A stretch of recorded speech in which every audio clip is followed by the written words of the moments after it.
question. I'm from an institution, but putting across myself. If you wish to, please highlight one by one, Yes. so that other points will be covered by the other specialists as I'll a panelist. definitely make an attempt. I take the example of not an institutional practice. Let us move across to a private practice. But there also I take the example of some particular hospital setup where exactly they have, because the first and the foremost criteria for you to be able to conduct a study, you should have a proper ethical clearance. I think you always brought up that slide, wonderful. But the problem nowadays is that particular ethical committee should be registered with ICMR. That's the first and foremost criteria, that every ethical committee has to be registered with ICMR. And if it is not registered with ICMR, it will not get CTRL registration, because when you go to the site, it is so difficult to get the CTRL registration. So that's the first and foremost, that yes, so point important is we have to have the ethical committee, and that should be registered. Absolutely. But even before that, obviously your protocol should be ready. Then only the ethical committee will go across your protocol. So that means we need to design a protocol in a wonderful fashion. In the sense that all depends whether you are planning for an observational, case control or cohort study, well-designed one, or you are planning for a randomized controlled trial.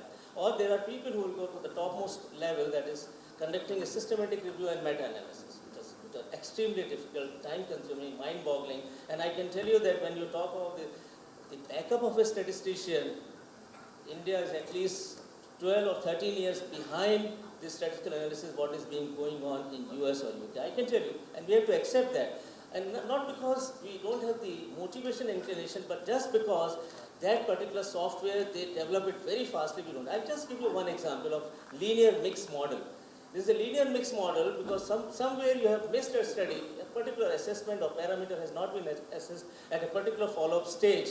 Now what happens is that your current modules will include it. It should not be included. So there are others who will exclude it. But once you exclude that, the sample size goes down. So that's the problem. That's why you need to have those special software. But whatever you have, still we are doing study with all those kind of parametric and non-parametric tests. So in a nutshell, a good statistical backup is very important.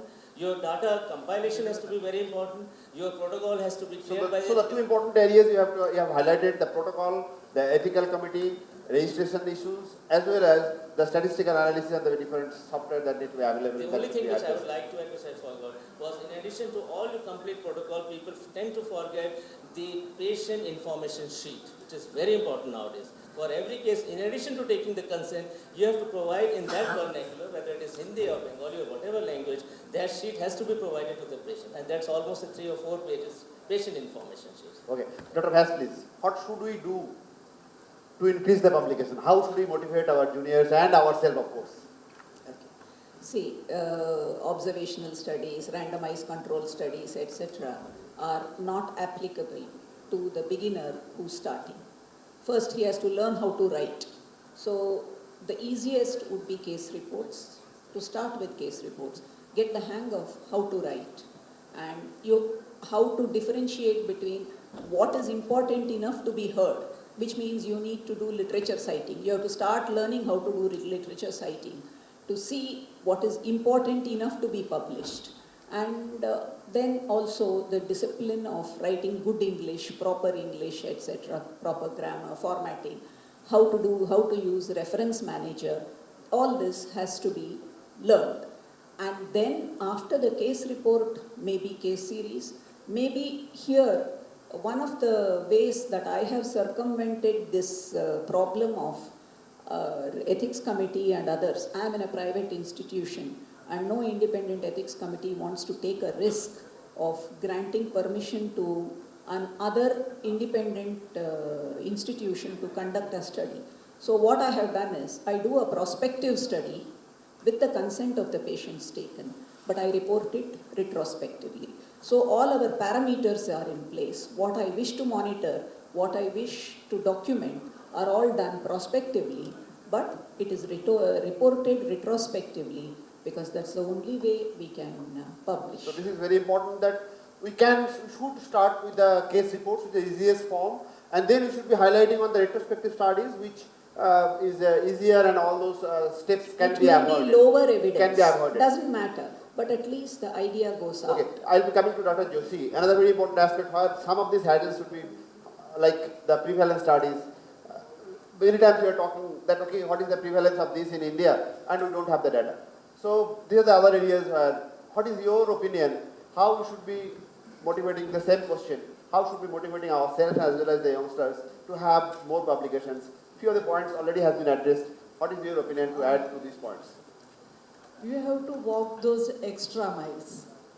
You have to do your clinical work, but whatever research you want to do, you have to devote some more time. And especially when you are at a position of head or holding very high position, it is your moral responsibility to have educate your subordinates, your staff, and everything, and keep some resources dedicated for research in form of appointing staff, infrastructure, follow-up of the patient, form the guideline. Secondly, what we have learned during this conference, on day 1 and day 2, there was a special workshop on how to do research and how to publish your research. And this should be repeated in each and every conference, and your staff and your subordinates should be trained, given refresher course every year, so there your mind also should have some focus on this and motivate your staff also towards this.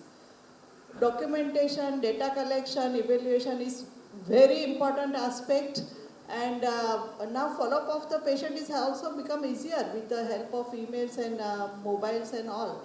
So keep your patients in contact and update your data, and this is how you can initiate the research in So our in your opinion, the role of the administration and the HOD and the hospital directors has a very important role to give the support to the juniors so that they can have the space and they can have the infrastructures to have some kind of research. Dr. Dureja, please. See, pain medicine is not a very old specialty, it's a new specialty. So as we senior people and junior people, we should set up our priorities. Very important, research priorities. What do we really want out of research? Case report and collecting retrospective data is no good for us. It is the priorities in general which we are facing when we are seeing patients should be collectively first prioritized, and then we should base our project based on those. What do we need? Like we have back pain patient. Any aspect of back pain which we need to study carefully? Yes, collectively we should decide and then come. See, now research in India is not an individual effort. It is very difficult to do it as an individual. If we are sitting in a forum and talking in amongst people, I think it's a collective research which is more important. So first is to set up the priorities, which areas, prevalence data, back pain, knee pain, or whatever, cancer pain, set up your priorities and then base your project and then involve other people. We should also have a research fund. Instead of spending lavishly on dinners and conferences, we can save money and separately have a research fund for people who are working in private sector. They are also eligible for research, but they don't have money. Getting a sponsorship from a pharmaceutical company is impossible now for doing research because of the government regulation. So if societies can have a research fund and based on the priority of that research can spend some money on that, and collectively if we can help the individual to do the research in terms of a multidisciplinary. So two very important aspects you are covering. One is collectively society should be coming forward and the society should be having some fund allocated for the research to provide some. But again, a very important aspect is how a society is formed. Society is formed by the individual. So each individual should be motivated very importantly. Very frequently we are talking that, okay, this specialty is growing and the role of each one of us is important to enrich this specialty with some contribution in the form of some of the publications, some of the data. Institute of Medical Sciences also, we used to present a protocol, we used to submit a protocol. And based on the subject and the priority of the subject, we were granted money by ICMR also. And even if you are a private sector person, you can be granted money. So if we have society funds based on the project which the person is submitting, and we can have some monitors. And that's why I said it's not an individual effort. If somebody in Delhi, we can have a monitor to look after what type of study he is doing. So this sort of a atmosphere has to be generated. So collective effort is very important. Okay, I'll be coming to this question to the audience. How we can move forward? How we can have more research, more publications in this specialty to help this specialty to grow? Yes. Can, please, Mike, please. With a multicentric kind of study model, we can have a central database like what the ISSCM has.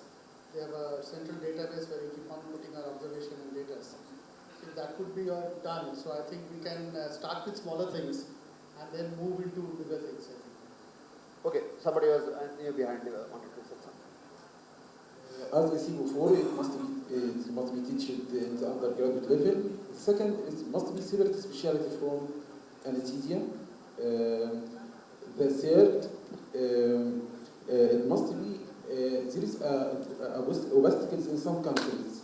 Some interventions are not allowed for pain physicians, like vertebroplasty, endoscopic discectomy, and so on, and allowed for other specialties like orthopedic and neurosurgery. And this is local obstacles must be solved.